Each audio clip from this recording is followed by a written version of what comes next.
On this episode of our Crowd Create Mastermind series, we've brought together the leaders, legends, and most innovative minds in space and aerospace to talk about what keeps them up at night. Listen to what the minds behind SpaceX, NASA missions, and space investors see as the biggest business opportunities in the final frontier.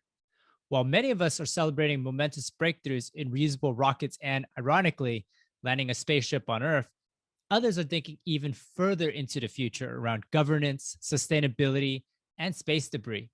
If you're curious or looking to invest into aerospace, this Crowd Create Mastermind will put you at the cutting edge of where this industry is going. My name's Armand Musey. I'm the president and founder of Summit Ridge Group.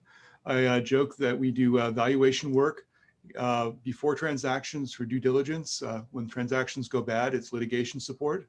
And when things go really bad, it's for restructuring, bankruptcy.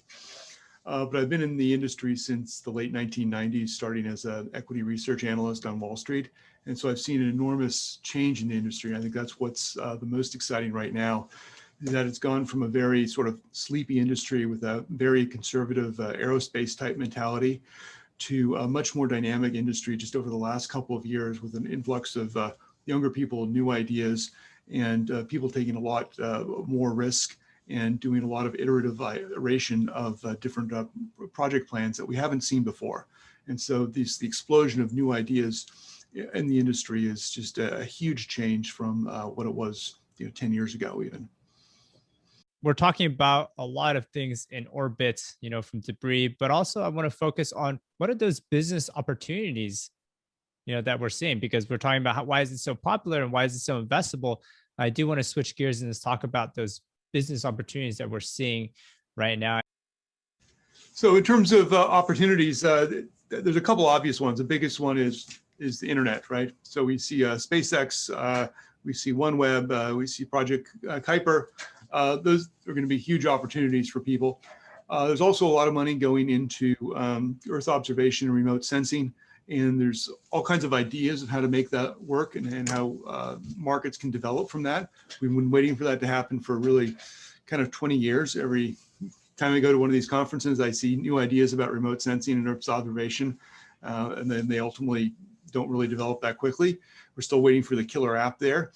But if you look at just the massive increase in terms of satellite launches, satellite manufacturing, the amount of things going into space and the number of ideas, it's clear that we're sort of like 1999 maybe in the internet era, where there's a lot of new ideas, but we really haven't settled in many areas on what the business plans are going to be, what the killer apps are going to be, how are people going to use it. That we're still kind of very immature in the industry, and I don't mean that in a bad way. I think it's a really exciting time. But I would say that of so many of the ideas we see out there in 5 years, many of them won't be there. And some of the ones maybe we didn't think were great ideas will actually be, astoundingly large. So I don't mean that as negative, but I'm trying to add a little bit of, sage advice from an elder.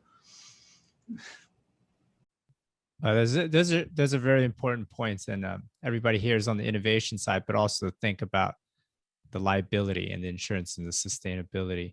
Armand, love to hear from you. Sure, I agree with a lot of the things that have been said, particularly about space debris. But I think we have to recognize that the strength of the industry is also its weakness. So we've had this incredible evolution that's allowed prices to come down, new entrants to come in. Companies that are with very small capitalizations have now been able to access space. But that means you have companies with small capitalizations accessing space. They don't have necessarily the resources to have all kinds of redundancies on their satellites. They don't have the resources to afford expensive bonds. They don't have the resources to go up and clean up a mess that they put up there. It also means that you're going to have people launching satellites from more and more countries, not just a couple of countries in the world that have space access, but it's going to be really a global situation.